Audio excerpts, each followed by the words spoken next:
Вітаю в таверні містичних історій та жахів, де я пишу власні історії, після чого оповідаю їх вам, дорогим слухачам. Шукайте вільні місця за столиками, замовляйте собі келих елю, чаю чи теплого молока, а також готуйте до сплати свої лайки, коментарі та підписки. І не забудьте про дзвіночок, щоб не пропустити випуск нової історії. Пролог. Баба Яга. Відьма – стара та страшна бабця, чи проклята жінка, яка насправді була молодою та дуже привабливою. Або ж богиня, жінка Велеса, одного з богів слов'янської міфології. То хто це? Сьогодні ми дізнаємось з вами разом цю історію і поринемо в казковий світ стародавніх міфів та легенд, де головними героями будуть наші діти та Баба Яга. Історія, в якій ми дізнаємось про її сили, вимір, в якому вона жила, особистісні якості, а також важку долю. І, звісно ж, історію декількох діток, які зустрінуться з чимось таємничим, древнім та дуже сильним. Кажуть, що колись наших діток лякали злою відьмою, коли ті не хотіли слухатись. Що та прийде, забере їх до себе в ліс, де стоїть хатинка на курячих ніжках, огорожею списів, на яких насаджені черепи діток, яких вона вже встигла забрати, а всередині чекають чорти, які допомагають їй в злих діях. А потім вона зажарює неслухів в печі та їсть. Але це всього лиш казочки, які були видозмінені для тих, хто не хотів слухатись. А ось в оповіданнях, різних легендах нам доносили інформацію про те, що це відьма, яка колись була доброю жінкою, яка була молода та вродлива, яка всім допомагала. Ще її кликали повитухою, тому що вона знала, як приймати пологи у жінок. До неї звертались за різних причин – вилікувати хвороби та недуги, як смертельні, так і звичайні. Також просили вдачі на врожаї, на здорову худобу і погоду. Але з часом її не взлюбили місцеві жінки за те, що до тої ходили частенько чоловіки, по ділу і просто гостювати. І справді, відьма була неземної краси. І скільки років було селу, всі жінки встигли зістарітись, а ось відьма немов ще краще стала. А чоловіки немов зачаровані, ходять до неї, чимось допомагають по хатнім роботам, приносять воду, ремонтують огорожу, ставні, двері, підлогу тощо. Вони не втрачають ні єдиної можливості, щоб не зайти, навіть якщо просто мимо проходили, то навідувались. А ось жінкам цих чоловіків це не подобалось, і ті почали сварити своїх кобилів за свою невірність. Але відьмі було байдуже, оскільки вона й сама поралась без допомоги чоловіків. Але з часом жінки згуртувались і придумали план по вигнанню своєї рятівниці, яка у всьому їм допомагала. Вони вночі прийшли додому відьми на болоті, обклали будинок сіном та підпалили. А коли почали відходити, почули сміх, звук копит, які бігали в будинку, а у вікнах виднілись червоні очі. Вмить вогонь здійнявся догори, немов стіна, після чого так само різко і зник. А навколо долунався голос відьми, яка голосно на весь ліс мовила наступне: «За вашу зневіру, за вашу зраду, за вашу невдячність я заберу у вас більше, ніж дала». Після чого все стихло, а жінки невірних пішли по хатах в страху перед невідомим. Життя селян різко змінилось вже на наступний день. Худоба вся похворіла, врожай ліг, а на небі похмуро, і без єдиної крапельки дощу. Ось таким чином, добра та прекрасна жінка, яка мала могутні сили, щоб покоряти всесвіт, але вирішила допомагати людям, і перетворилась в образ злої відьми. Але ви запитаєте мене, де тут оповідь про Бабу Ягу, так? Все вірно. Бабою Ягою могли кликати по суті кожну відьму, яка була в похилому віці. Була до жаху страшною, жила на околицях, можливо, й в лісі. Зачасту славилась лихими діями. Особливо у випадку, якщо та просила підношення, так ще й до того у вигляді діток. Але навіть усе це не про ту саму Бабу Ягу, яку ми з вами знаємо. Першочергово, Баба Яга – це древня істота. Колись її кликали мати, або та, що знає. Вона за одних легенд була жінкою одного з богів слов'янської міфології – Велеса. Він, як і вона, був володарем підземного світу, покровителем смерті та переродження. Велес є володарем Навій, а та, що знає, часто живе на межі світів і має доступ до потойбічних сил. Живе на межі світів – це інтерпретація хатинки на курячих ніжках, оскільки вона не над землею, але й не під землею, тобто на межі двох світів. Насправді вона ніколи не жила в таких хатинках. У неї був звичайний будиночок в лісі, як і у всіх. Але знайти його аби кому не вдавалось ніколи. Але саме сьогодні, в нашій історії, троє діток зможуть відшукати крупинку історії, яка приведе їх до першого джерела Баби Яги, тої, що знає, до матері, або ж до її покровителів. Орест, зачекай. Потрібно дочекати ще Меланію. Вона має бути з хвилини на хвилину. Та скільки вже можна? Я втомився чекати.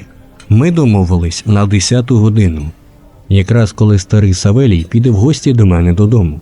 Бо батько вигнав якусь дуже дику сивуху, і той покликав його.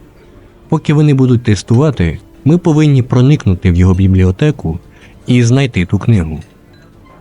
Несподівано до них приєдналась і Меланія, яка була вся перемазана сажею і болотом, щоб ніхто не впізнав на випадок чогось. «Це що на тобі таке? Ти себе бачила?» – запитала у подруги Руслана. «Так треба. Якщо ми попадемось, я не хочу, щоб мене впізнали», – відповіла грубо Меланія. «Так, досить тягнути плотву за хвіст, ліземо. Ліземо через штахету, я там її вже встиг відбити зарані, а потім за мною, я покажу шлях». Закомандував Орест, який в свої 14 вже очолював групу малолітніх грабіжників, такого ж віку, як і він сам. «Давайте тихенько, нам ще цю книгу потрібно буде до опівночі віднести». Тріо малолітніх злодіїв нишком проповзли між штахетами. Залізли в будиночок, який навіть не був замкненим, і пішли в сторону, як вони гадали, бібліотеки. «Здається, бібліотека в іншій стороні», – тихенько сказала Руслана. «А з моїх джерел те, що потрібно нам, знаходиться саме тут. В мене є мапа. Ось, на, поглянь». Орест дав мапу дівчинці, а сам пішов далі, підсвічуючи собі свічкою. «Так, ну поглянемо», – зупинившись, сказала Руслана, а біля неї зупинилась і Меланія. Наші ще юні головні герої зайшли в кімнату без єдиної книги, де по центру був аналой, на якому лежала ця дивовижна і на вигляд проста книга, але перепліт у неї був з шкіри невідомо якої. По центру був малюнок старого та велетенського дубу, а колір книги був темно-зелений. «Ось вона. Це точно вона, я навіть відчуваю це», – сказав з радістю в очах Орест. «Щось мені не подобається це відчуття, якесь гидке і моторошне», – зі страхом сказала Руслана. «Мені теж ніяково. Здається, що нічого хорошого це не дасть. Можливо, ми залишимо цю книгу тут і повернемось назад?» – запитала Меланія. «Ні, ти що? Ти знаєш, скільки ми отримаємо за нею? Ми зможемо після цього спокійно жити, переїхати в місто і там розпочати нове життя», – закомандував Орест, відмовляючи від ідеї втекти. «Швидше забираємо книгу, кидай мені в сумку і побігли. Можливо, Савелій вже додому йде», – сказала Меланія. Так, приблизно зараз вони вже могли б розійтись. Тримай, і повертаємось так само, як прийшли. Закомандувавши групою, Орест почав виходити з кімнати, але йому стало зле, і він різко знепритомнів. Орест! Орест, що з тобою? Руслана почала його шарпати та бити по лицю, щоб той прийшов в себе якомога швидше. Але в той час старий Савелій вже повернувся з п'янки і заходив до хати, і одразу помітив, що щось не так. Пройшовши до бібліотеки і помітивши, що ні однієї книги не зникло, та одразу відчувши біду, він протверезішав і побіг в кімнату, де зараз були наші герої. Але ті вже змогли підійнятись і заховатись, але все дарма, оскільки Савелій знав, що щось не так, і, зайшовши до кімнати, помітив, що старовинної книги нема. «Виходьте, я вас не буду чіпати. Просто ви не розумієте, яку книгу ви вкрали. І що з вами може бути потім. Краще поверніть, поки не стало пізно», – сказав спокійним голосом Савелій, щоб не налякати грабіжників. Виходячи з укриття, притримуючи Ореста, дівчата почали вибачатись. «Просим нас пробачити, але нам дуже потрібна ця книга. Ви не розумієте, ті кошти, що нам дадуть за неї, вони змінять наше життя, і ми зможемо жити краще. Ми поїдемо звідси і не будемо більше нікого обкрадати. Ми не повернемо книгу», – твердо та рішуче сказала Меланія. «Як хочете, але дозвольте допомогти вашому другові», – за склянкою теплого молока, прийшовши до мене на кухню. «Я вам нічого не зроблю і не видам вас нікому, але послухайте, що я хочу вам розповісти», – мовив старий Савелій, вічливо попросивши пройти до кухні. Савелій не хотів нашкодити дітям, але розумів, що книга зробить ще більше зла, в 100 крат більше. Тому хотів розповісти, що саме вони взяли до рук, і що може бути, якщо вони не повернуть книгу. Пройшовши до кухні, він кожному налив тепленького молочка, дав смачного печива і запропонував присісти. «Як ви гадаєте, що за книгу ви взяли? Ви гадаєте, вона проста чи як?» – запитав Савелій з якоюсь таємністю. «Мені байдуже, що це за книга. Нас попросили принести її, ми беремо і приносимо», – чітко та грубо сказав Орест, відповівши на запитання Савелія. «Що ж, а ви, дівчата, як думаєте?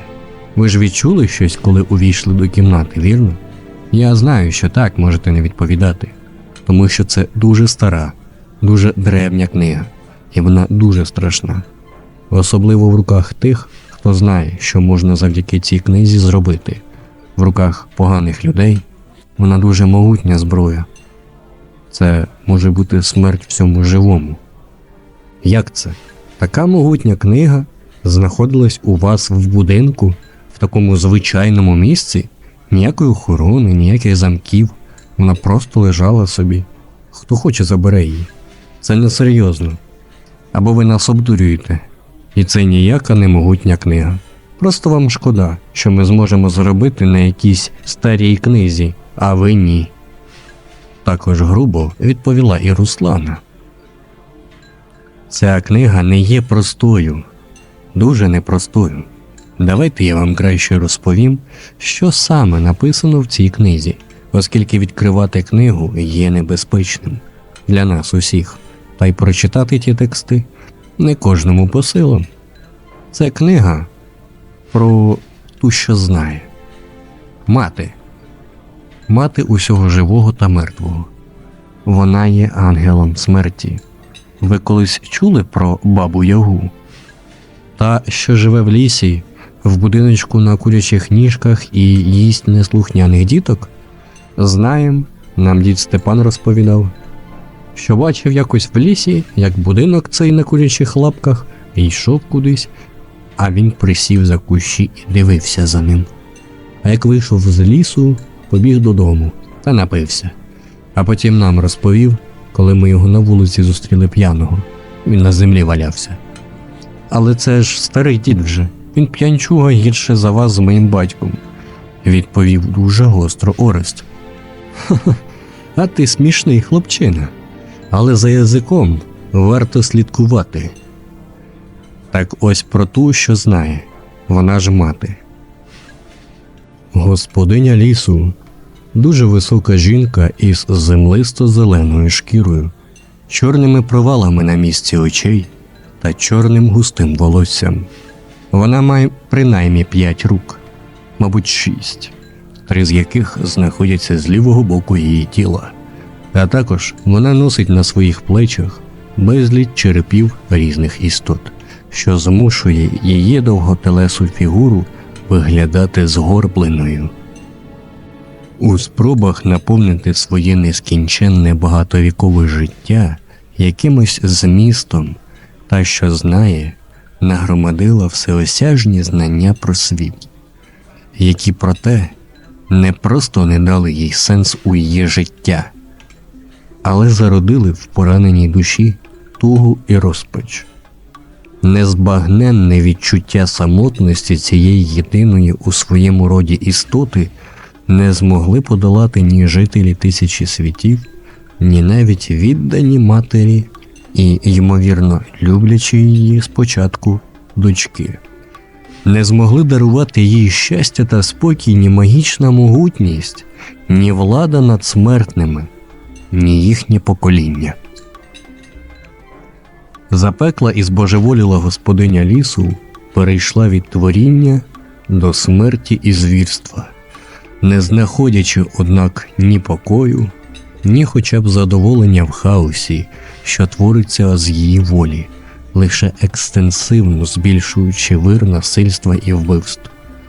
Її лють і біль від зради нітрохи не пом'якшилась з роками. Неймовірно стародавня істота, яка жила на континенті ще до поєднання сфер і мала незлічені знання, накопичені за тисячоліття самотнього і безрадісного життя. Після сполучення вона зуміла також приборкати силу і здобула дивну і величезну могутність. Але серед усіх істот, що опинилися в цьому світі, так і не знайшла спорідненого собі. Після переселення в цей край людей мати почала правити, допомагаючи новоприбулим в обмін на нове покоління. При цьому в служінні у неї були інші істоти. Проте незабаром істота, що стала відомою як господиня лісу, стала вимагати зі своїх людей непомірних дарів. В першу чергу у вигляді людських жертвоприношень, оскільки багато років дозріваючи на ґрунті самотності і туги божевілля не було виліковним, і воно тільки загострилось, судячи зі всього в її образі ненаситного голоду до звірських вбивств та людської плоті. Крім того, неперевершена міць тої, що знає, навіть без її бажання підсвідомо впливала на людей, змушуючи тих втрачати глузд і йти на болота, де вони ставали здобиччю диких звірів та монстрів. Вона багато знала, навіть те, чого не знав більше ніхто. Господиня лісу була незбагненна, як таємниця самого життя, і така ж стара. Справжній її вік значно перевершував навіть найсміливіші вигадки. За своє довге життя вона набула безмежної мудрості. Ось тільки мудрість ця не принесла їй добра, адже під завісою пізнання ховалося безрадісне існування і дрімаюче безумство, яке чекало свого часу, щоб прокинутись. Так, ходять і легенди про те, що до неї приходили, просили допомоги, і комусь вона навіть допомагала, а комусь, на жаль, ні. Хто приходив зі щирим бажанням зробити цей світ краще, вона могла й допомогти, запропонувавши пройти випробування, які той зміг би пройти. А якщо вона вбачала в людині злий намір нашкодити світові, вона запрошувала до себе в хатину. Або ж пропонувала пройти випробування, які пройти було неможливо, або перетворювала на якусь істоту і робила своїм слугою. Мати відчувала зло в інших, так як розуміла, що це є і в ній самій. І вона не хотіла, щоб світ мав таких людей. І вона вирішила приймати в учениці молодих дівчат, зовсім молодих, щоб ті пройшли випробовування перед тим, як стати відьмами, і перейняти дрібку сили від матері, тої, що знає. Своє протеже вона навчала магії по-особливому. Вона ділилася усіма секретами знаків, цілющих трав різних мов, які людське око ще не бачило.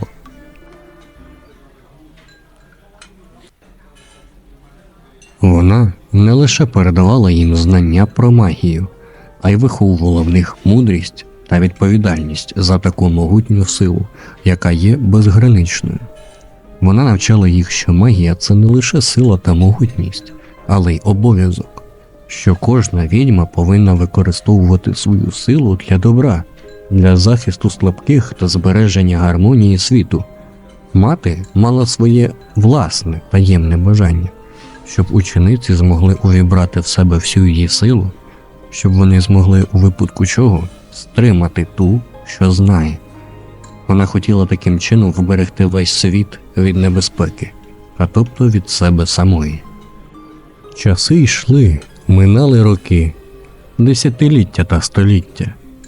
Мати все ще існувала, а її учениці вже були могутніми відьмами, які оберігали ліс, весь ліс, на усіх континентах водночас.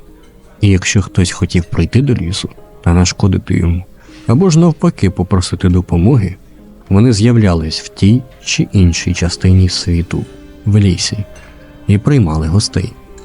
Вони були хранителями лісу та самої матері, тої, що знає. І якщо гість хотів сили, то йому давали випробування на міць, і в цей час вони його розпитували про його наміри та бажання, в яку сторону він хоче направити свою майбутню силу. А якщо ж все йшло від злого помислу, то відьми накликали на гостя прокляття, горе, мур і нещастя. А якщо ж наміри були щирі, з добром, світлими помислами і з бажанням допомагати людям, то вони проводили його до матері, котра в свій час проводила свої випробування, ставила запитання. Але та вже одразу розуміла, хто і що перед нею. Те все всього лиш формальність, вигляд перед гостем, коли насправді та, що знає, вона вже все вирішила. Важку або легку долю людини. Мати знала, що колись прийде її час. Сила, яка сидить в ній, рано чи пізно вийде на світ, і прийдуть лихі часи, коли всесвіт вкриється чорним туманом злоби та ненависті, коли все живе здичавіє. Тоді шляху назад вже не буде. Цей хаос нікому не подолати. Тому, поки вона мала сили стримувати все це в собі і не дати вирватись смерті на волю, вона попросила своїх доньок, своїх учениць, вбити її, а дух зачарувати в могутньому темному дубі біля боліт, щоб ні одна душа не змогла туди дійти, щоб ні одна тваринка не могла пробігти там. І ось доньки, що вірно виконавши заповідь їх наставниці, лишились єдиними, хто є власником цієї сили. Але вони мали лише частинку сили, що була у тої, що знала. Але цього було достатньо, щоб зачарувати злий дух матері у велетенському дубові, біля якого було повно болота. І він сам самісінький стояв на острівці. Після чого в лісі панували тільки декілька відьом. Інші пішли по світу допомагати людям, які потребували допомоги. Таким чином, майже у кожному селі є чутки, що там проживає відьма. Можливо, саме ті відьми там і живуть, змінюючи свій образ перед новим поколінням людей, міняючи своє місце проживання, допомагаючи всім людям на цій планеті. Але є легенда, що в цій книзі написані чари, якими користувались перші відьми. Вони записували їх в цю книгу, а значить, могли записати чари про те, як заточити ту, що знає, і визволити її звідти. Оскільки на кожній чари є свої античари. Тому потрібно бути дуже обережним з прочитанням цієї книги, тому що той, хто хоче цю книгу, може хотіти як і знань, щоб робити цей світ краще, так і визволити злий дух матері, яка принесе тільки зло в цей світ. Ох, засидівся я з вами. Та що ви вирішили? Запитав Савелій у дітей. А звідки нам знати, що це не чергова казочка? Що ви просто не відмовляєте нас від крадіжки вашого майна? Перепитав Орест. Дійсно. Чому ми маємо вірити у все це? Додала Руслана. Я вас не прошу вірити мені, я прошу прислухатись до свого серця і що воно вам каже. Книга ж біля вас? Ви ж відчуваєте її енергію. Вам не здається це дивним? Або те, що ваш друг зненацька впав? Книга – це важкий тягар, який не кожен здатен нести. А малі дітки й подавна. Не віддавайте цю книгу нікому.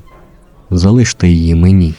Таким чином, потенційно, ви вбережете цей світ від небезпечних намірів, які заселили людську душу у темних її куточках, сказав Савелій. А що нам робити з тим, хто нас попросив принести цю книгу? Ми вже домовились прийти на зустріч сьогодні опівночі? Запитала Меланія. Де саме ви повинні були зустрітись з незнайомцем? На нашому перехресті, в центрі села, біля годинникової вежі, відповів Орест. З ким ж це ви домовились, що зустріч повинна бути на перехресті? Риторичне питання задав собі в голові Савелій. Так, тоді ось що робимо. Я піду разом з вами, а візьмете замість цієї книги іншу, я щось підберу. А там по місцю вже щось придумаємо. Не вистачало, щоб діти вночі шастали самі. Твердо сказав Савелій з посмішкою на обличчі. Добре, тоді ми краще у вас зачекаємо. Батьки все одно вже повлягались, не хочемо лишній гуркіт робити, щоб попастись, сказав Орест. Як вам завгодно, можливо, вам ще молочка, або, можливо, чаю. Дякую, не треба, ви нас вже й так підкормили, відповіла, смутившись, Руслана. Що ж, тоді давайте книгу, піду заміню її на щось інше. Меланія, в якої була ця книга, дістала її і одразу завмерла. Поглянувши на неї, якась сила стискала її руку, а її очі немов дивились в інший світ. Вона побачила ліс, який немов був весь із золота зеленого кольору, а попереду виднілись верхівки величезного дубу, який немов кликав її до себе. Але Савелій швидко видер книгу з рук дівчинки, щоб тій не стало зле, замотав у якесь полотенце і швидко пішов міняти її. А друзі дівчинки запитали, чи все гаразд у неї. «Ти в порядку? Що це було з тобою?» – запитала Руслана. Та ніби все добре, але було відчуття, ніби ця книга говорила зі мною. Ніби хотіла щось сказати, кудись привести, щоб я щось зробила. Я бачила навколо себе ліс. Весь зелений, він світився, не такий, як у нас. І там стояв дуб, велетенський, десь попереду, далеко, але його було видно чітко. Мене щось кликало, немов саме з нього. Звідти долунався голос. І дійсно добре, що ми цю книгу не віддали тому чоловіку в балахоні. Відповіла Меланія, вже вся облита потом. Але що нам робити з тим, що грошей нам тепер не бачити? І наше майбутнє? Як ми тепер поїдемо в місто? Ми ж так хотіли зав'язати з крадіжками, сказала Руслана. Нічого, я щось придумаю. І ми обов'язково зав'яжемо.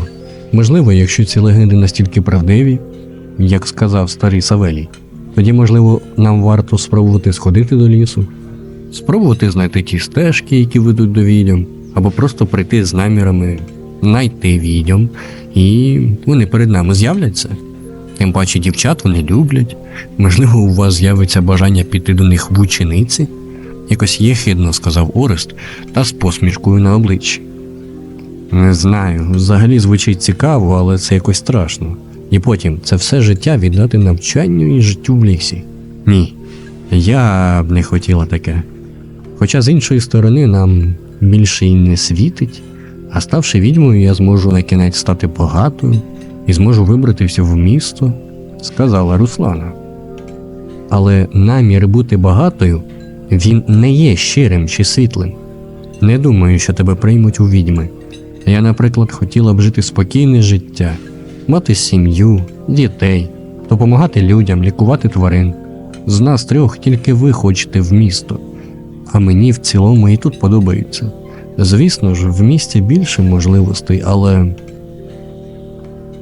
але тут так тихо. Все знаєш, поруч ліс, річки та озера. Це настільки просто та легко, відповіла Меланія, поглядаючи кудись вгору, немов мріє про щось. Що ти таке кажеш? Я думав, ми втрьох хочемо одного й того самого. Я думав, ми за одне, заперечливо сказав Орест на слова Меланії. Ні, Орест. Я хочу, як і ви, гарного життя для нас трьох. Але тут моя сім'я, мій дім. Я тут виросла, тут є ви. А в місті ми будемо чужими. Тим паче, жити в місті не дуже дешево. А тут можливо жити майже не працюючи. І худоба є, і річка з рибою, і дичина в лісі. Все є, відповіла Меланія. Але ж тут нема ніякого цікавого життя. Все однотипне, нудне, і в місті багато більше. Але ж тут нема ніякого цікавого життя. Все однотипне і нудне. В місті набагато більше можливостей себе реалізувати. Ось ти ж хотіла бути поетесою, виступати в театрі. А Орест, він хотів служити в княжій варті, жити при дворі і гарно заробляти. А я хотіла відкрити свій магазин всяких дрібниць, прикрас та дорогоцінностей. Невже ти від цього всього готова відмовитись? Піднявши тон, запитала Руслана. Але в цей момент вже повернувся Савелій з новою книгою і сказав, що час виходити, тому що він хотів вийти раніше, щоб можливо підстерегти того, хто має прийти, і розпочати розмову раніше, щоб діти пішли додому. Група вийшла з будинку і направилась до перехрестя, де вони домовились зустрітись з таємним незнайомцем. Як ви думаєте, я зможу піти до лісу та знайти тих відьом, щоб поговорити з ними? Запитала у Савелія Меланія. Не думаю, що це буде хорошою ідеєю. Тим паче ти не знаєш, хто тебе зустріне в лісі. Йти до лісу потрібно тільки з світлими та чесними думками. Ліс не приймає до себе злих та нечистих. Перед тим, як це робити, потрібно очистити свій розум. Добре подумати, чого ти хочеш від цієї пригоди, і йти туди без страху та сумніву. Відповів на питання старий Савелій. Меланія задумалась над словами Савелія, як вони не помітили, що вже підійшли до місця зустрічі, де на них вже очікував незнайомець в чорному балахоні, повернутий до них спиною. Підійшовши ближче, вони домовились про те, що розмовляти буде Савелій, а їм велів мовчати. Підійшовши до таємного незнайомця майже впритул, Савелій з краплею страху розпочав розмову. «Хто ти є, що тобі потрібна так ця книга? Ти неспроста запросив у купки малолітніх грабіжників виконати цю послугу. Тому що увійти в дім ти не можеш, вірно?» Якось дивно сказав Савелій. «Ну, привіт, Савелій. А ти виріс», відповів незнайомець, повертаючись лицем та скидуючи накидку з голови. Перед групою стояла жінка, а не чоловік, як їм весь час здавалось, з рижим волоссям, яке немов горіло, та з неземною красою. А голос був ніжним, ніби він лився, як вино. «Ми знайомі?» – запитав Савелій. «Ні, але я тебе знаю ще з твого дитинства. Ти часто гуляв у моєму лісі. Пам'ятаєш, ти та ще декілька діток грали у піжмурки, і в якийсь момент ти заблукав, а потім на тебе вийшли вовки. але вони не змогли тебе побачити, почути твій запах, в результаті чого тебе потім знайшли дорослі разом з твоїми друзями. Я була поруч і оберігала тебе. Ти був ще занадто юним, щоб загинути. Савелій стояв мовчки, не знаючи, що сказати. А ви троє. Ви молодці, що прислухались до поради Савелія, і все ж не взяли книгу з собою. Але корінь сумніву все ж у вас був на початку. Те, що ви погодились принести книгу незнайомій людині. Але не маю права вас звинувачувати. Ви ж не знали, що це за книга. Так, якби ми знали на початку, про що йде мова, ми б її вам не принесли. Сміливо відповіла Меланія. А ти, Меланія, нічого не хочеш сказати? Про своє бажання стати відьмою, залишити друзів та піти до лісу, дізнаватись усі таємниці тієї книги, вивчати чари, знаки та вчитись знахарству? З зацікавленістю запитала незнайомка, знаючи відповідь наперед. Я не знаю ще, навіщо про це говорити при всіх, і так прямо. Із соромом відповіла Меланія. В сенсі хоче стати відьмою. Меланія, а чому ми про це нічого не знаємо? Запитала сердито Руслана. Руслана, давай потім. Це її особисте. А ми, як друзі, повинні підтримати нашу подругу. Закомандував очільник групи Орест. А хто ти така? Як тебе звуть? Ти навіть не представилась нам. Мене звуть Ріанон. Я одна з перших відьом, що населяли цей світ. Звісно ж, після тої, що знає. То ти її учениця? Різко викрикнув Орест.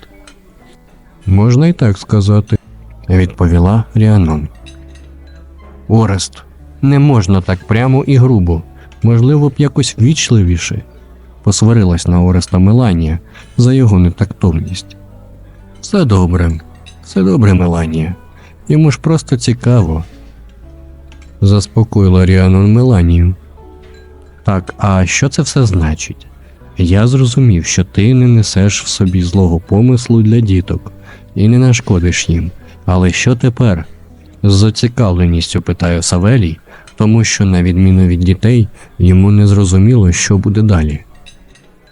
А далі кожен обирає сам, що буде в його майбутньому. Хтось стане відьмою або поетесою та театралкою. Ріанон, поглянувши на Меланію, посміхнулась. Хтось буде захищати наше королівство в князівській варті, ставши мужнім воїном.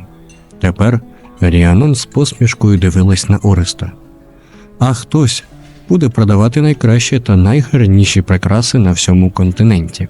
Поглянувши вже на Руслану, сказала Ріанон. А комусь і нічого не потрібно вже, як нашому світлому, доброму та щирому Савелію. Відповіла знову Ріанон. Кожен сам обирає для себе своє життя, своє майбутнє. Але я вам його можу подарувати, втілити ваші мрії про майбутнє в саму реальність. То чого ж хоче ваша душа? Які потаємні бажання має кожен з вас? Ріанон голосно запитала у всіх, після чого кожен відповів, чого б він хотів. Ріанон була одною з перших учениць матері, тої, що знає. Вона кожному щиро подякувала за те, що ті зберегли книгу, яка є ключем до світу магії, до великих та могутніх чар, заклинань та проклять. Вона вірила, що люди зможуть оберігати та рятувати книгу й надалі. Вона довірила це випробовування на новий термін, оскільки підростало нове покоління. І потрібно було запевнитись в черговий раз, що в людях більше світла, добра та любові. І злий дух той, що знає, не може вплинути на людські душі. Він не зможе контролювати їх, допоки ті чисті в своїх намірах, думках та серці. А наша Меланія все ж прийняла рішення піти в учениці до Ріанон. Відьма запропонувала їй піти з нею одразу, щоб не було важкого прощання з сім'єю. Ось тільки з друзями було важко, так як вони вже були тут. Розплакавшись та попрощавшись з ними, подякувавши Савелію за те, що той вберіг від неминучої біди, Меланія пішла разом з Ріаном, розчинившись у повітрі, немов пісок. Руслана та Орест, отримавши дарунок від відьми, почали жити своє нове життя. В них все дуже успішно йшло, але вони й не забували місце, де народились. Вони часто приїжджали, допомагали містянам, навідувались до старого, вже занадто старого Савелія, який так і був звичайнісіньким бібліотекарем маленького села на околицях одного з князівств. Вчив діток, тримав худобу, тримав бібліотеку в гарному стані, завжди протиравши книги від пилу, а також не забував навідуватись до лісу, де до нього нерідко виходили Ріанон з Меланією, щоб привітатись. Життя наших героїв склалось куди чарівніше, ніж могло б бути, якби вони все ж не віддали цю книгу. Хоч вони б і не змогли її прочитати, а відьма не нашкодила б їм, але б провчила. Але все в кінці кінців було б інакше. Відьма розчарувалася б в людях, прийшлося б шукати інше місце та інших людей, яким можна довірити на зберігання цю книгу. Людям, які нічого не хочуть взамін. Люди, які готові допомагати просто так, щоб вберегти цей світ від злих сил та духу матері, тої, що знає. Ну що ж, дякую тобі за перегляд. Якщо тобі сподобалась історія в такому форматі, підтримай канал лайком. Напиши коментар про те, що найбільше тобі сподобалось в ній, тисни дзвіночок, щоб не пропускати нових історій. Звісно ж, не забудь підписатись. А якщо ти хочеш підтримати канал монеткою, посилання я залишу під відео.